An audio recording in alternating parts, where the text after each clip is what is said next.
All right, next up, more Pelican. Now we have Brian Aydemir to talk about authentication, user and group management. All right, can everyone hear me? Excellent. So thanks for the introduction. I'm here to talk about how we share data in Pelican and what the future holds for authentication, user and group management. So just a quick recap of how things work today. So I'm going to ignore Pelican's caching infrastructure and focus solely on origins. There's a client, could be a Jupyter notebook running the Pelican FS library. It could be the file transfer plugin for HT Condor. It could just be the command line client. It wants to get or put an object, so it asks the director. The director sends it to an origin, and if the operation requires an access token, it'll also send it to the issuer. So if the client actually does need a token, it talks to the issuer authenticates the client. This typically involves trying to associate the client with some sort of identity. This might require, sending an actual human being to go click on a web link and log in somewhere. And then the issuer makes a decision about whether or not to actually give the client a token. And so supposing it does, then the client takes that token, turns around, goes to the origin, downloads or uploads the object while presenting the token, and then the origin, given the token, verifies that the issuer actually produced it.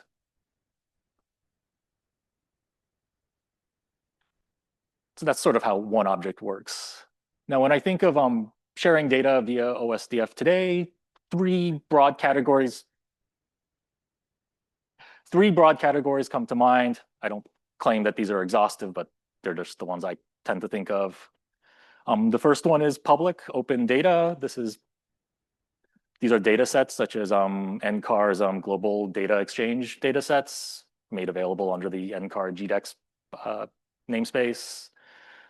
This also includes things like the copy of route views from the University of Oregon. Moving towards slightly less public, we've heard this earlier in the conference, but proprietary data. So the data that's internal to these large collaborations such as IceCube and IGWIN. And for these folks, since it is somewhat restricted, you do need access tokens. And these access tokens come from some centrally managed token service. It could be CI logon, it could be a Keycloak server, it could be whatever else. And then at the smallest scale, I think of OS pool users. They have a little area where they can stage data for their jobs, and it's the AP's job to manage the tokens on their behalf.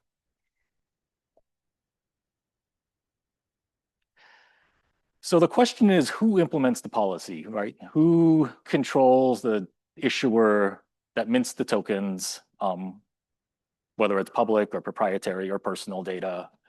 And in my view, it's basically only the sysadmin. It's the sysadmin who runs this centrally managed access point, the centrally managed token server. And so as a data owner, right, you want to be the one who sets the policy for like how your data can be used, who can have access to it, who can read it, who can write it. So if you want to actually implement that policy, it's probably an email or a ticket to the sysadmin, and then you have to wait for them to finally get through their queue of work, make the necessary configuration changes, et cetera, et cetera. The sysadmin becomes a bottleneck. This is perhaps not desirable if you're a researcher, you've got 10 weeks during the summer to get your job done. You want to onboard a few undergrads, and now you're stuck waiting for your sysadmin to do all the paperwork for your undergrads. Or in the other direction, so Danny was telling us yesterday about his AlphaFold 3 alignment caching in OSDF. I was the one who set up the origin. I gave him the ability to write to it. And I was pleasantly surprised that somehow he managed to give other people to write to the namespace, right? I trust him, so I don't mind the fact that he was able to delegate this, but it would be nice if we could sort of formally record these relationships, right? We want delegation to be a first-class concept in Pelican, right? The idea being that authority should flow through people. We want, people to be able to act independently of whoever gave them some particular piece of access, right? So today, if it's Jeff who sets up an origin, Jeff is the one who gets all the tickets. He can't delegate anything because the origin doesn't have a concept of anyone other than sysadmin. The other thing we need to make this work, I'm not going to talk too much about it, is the fact that Pelican origins today now ship with their own built-in issuer. You don't have to rely on a separate CI logon service or Keycloak server or whatever. The origin ships with one built-in. This used to be something that was only available via the container images we use for our Pelican origins, but now it's available to everyone. So now we can actually build out functionality based on it. Right, so what does this delegation look like? So in today's story, Jeff has set up a Wisconsin Wren namespace, implemented an origin. He doesn't want to be the one to carve it up for various research groups and PIs. So he's going to hand that off to Janet, one of our project managers. I'll explain exactly how he does that in a couple slides. For the moment, let's just assume Janet has this ability to slice and dice the namespace. The way she's going to do this is via something we call collections. A collection is simply a prefix in the namespace combined with an owner and some sort of policy about who's allowed to read and write to it. So, for example, she might create a collection for Danny's alignment caches. She might create a collection of just generally public data. And today we're going to focus on a collection for the Bockelman lab. So she creates the collection, she binds it to this prefix, Bockelman-lab. But the important thing about a collection is that its owner sets the policy for it, right? So it's not supposed to be Janet's job to determine who reads and writes to it. It's supposed to be the collection's owner. So what is a collection's owner? So in our view, the collection is owned by a person, and this person has almost full control over the collection. They can basically do anything they want with it except change the prefix. So they can delete it, they can allow people, they can grant people read access to it, write access to it. So when Janet creates the collection, she is initially the owner of that collection, right? The collection always has an owner. So one of the first things she wants to do is she wants to offload this onto Dr. Bockelman. In order to do this, though, Dr. Bockelman needs to have a user record in the origin.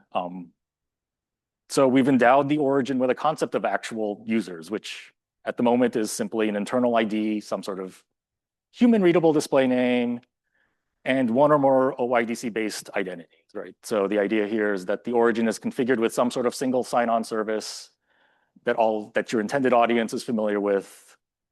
So they just log in with the identities they've always logged in with, and then the origin uses that to create a user. Now, if Dr. Bockelman's never interacted with the origin, Janet, we don't want to saddle Janet with creating that user record on his behalf or anything like that. So we're going to use a standard invite link-based workflow. I'm sure you've probably seen this when you've invited people to projects on GitHub or any number of other services. It works pretty much the way you'd expect, right? It's just a one-time link, it mediates a handoff, and you don't have to talk to an admin like Jeff to make this happen. So when Dr. Bockelman redeems this invite link, he logs in, the origin automatically creates a user based on the information provided from the OIDC provider. He signs an acceptable use policy, and then he gets a choice whether or not to accept or reject the access granted by the link. And in this case, it's ownership of the collection that Janet created for him. I assume he accepts the access. So I said collections have a prefix, an owner, and policy. The way policy works is via groups.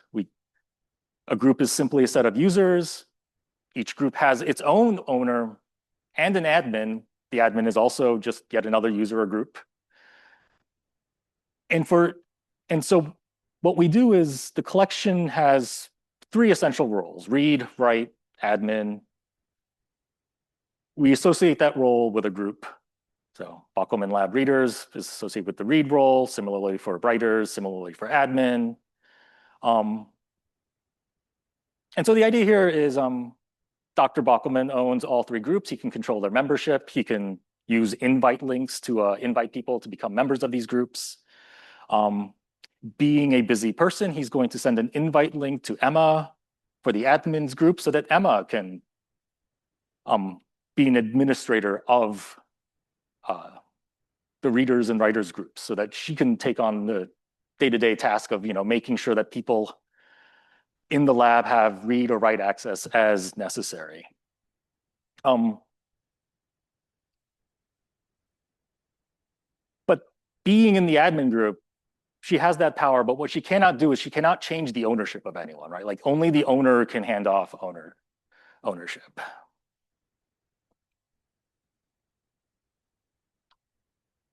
So finally, continuing down our story, Howard, our lovely grad student in the lab, sorry for the demotion, Emma invites him to one of the lab's groups so that he can also read and write data. So, he joins one of the groups and now he just does his usual Pelican client workflows. He gets a token from the origins issuer and that allows him to access the collection's objects. It's pretty straightforward at this point. It's sort of been invite links all the way down. Now Howard can also invite people. So Howard's like, I have this lovely survey data. I'd like to invite a collaborator from a fellow institution to be able to read it. So what he can do is he can create a what we call a collection share. It's just the subprefix of a collection. And in many ways, it's a collection in its own right. It has its own policy or access control lists. But since Howard owns this sort of child collection, access to it is limited by whatever Howard's original access was. So if Howard only had write access to the Bockelman lab, then he can only share, or sorry, if Howard only had read access to Bockelman lab, then all he can do is share read access. If he had read and write access, well, he can still choose to share only read access to it. So I think at that point, that's sort of the story we're envisioning for enabling owners of data to sort of control and set their own policy without having to go through the bottleneck of a sysadmin who probably has many, many other things to be doing. So with that, I'll take some questions if you have any.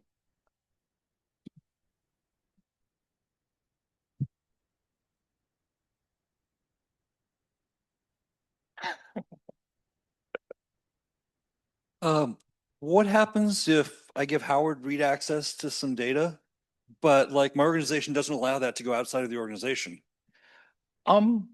So I think what we're planning is that the ability to create the shares is also a configurable option on the part of the collection's owner or the admins.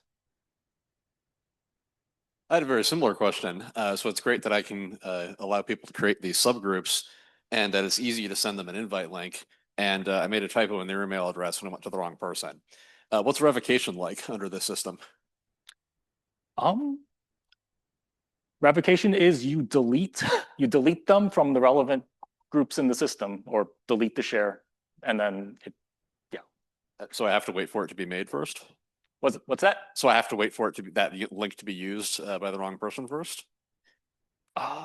Who has the right to do the revocation? Revoking the link. Yeah, so you could delete the link immediately, or if they happen to click on the link before you realize your mistake, you can go, you see the identity they came in as, and remove them from the group as well. So yeah, you could revoke at any time. Oh, the person who minted it, the owner of the collection. And maybe one thing I'd add is the goal for this is to land in June and be available in July.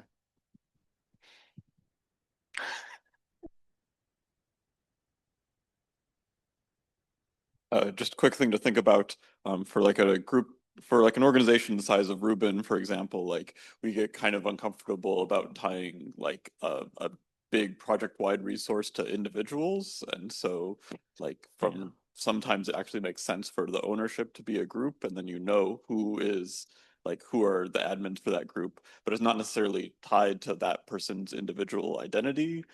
So that if that person leaves the project or whatever, Right. like Yep, there's that's a some fair point. I think our starting vision though was with like smaller groups, right? Like, like we Right. have a bunch of PIs that are not necessarily close collaborators on the same project, but they all want to make use of the same shared resource, this origin that someone stood up because maybe they were blessed with an abundance of storage. Right. I know I'm like adding more scope creep to this, so like I take it for what it's worth. But I'm just saying that's sort of where we would go if we were thinking about this for a bigger. Yeah, for sure. For organization. sure. It makes total sense. Brian, can you go back to, I think it was slide number 1 after your title page side? Slide number 1, you want the title. What? No, the next one. I object to this title because you don't put object at an origin.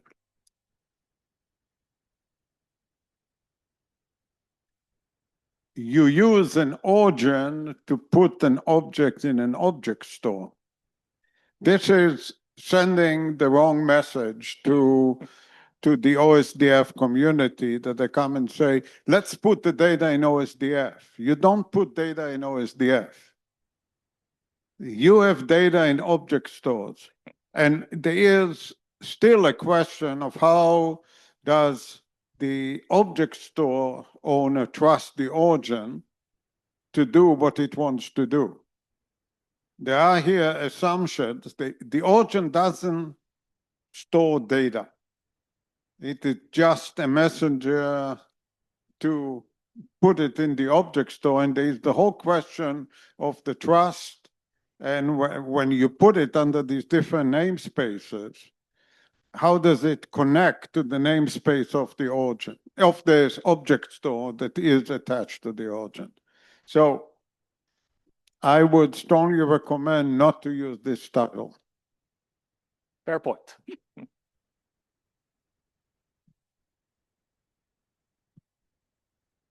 All right. Thank you, Brian.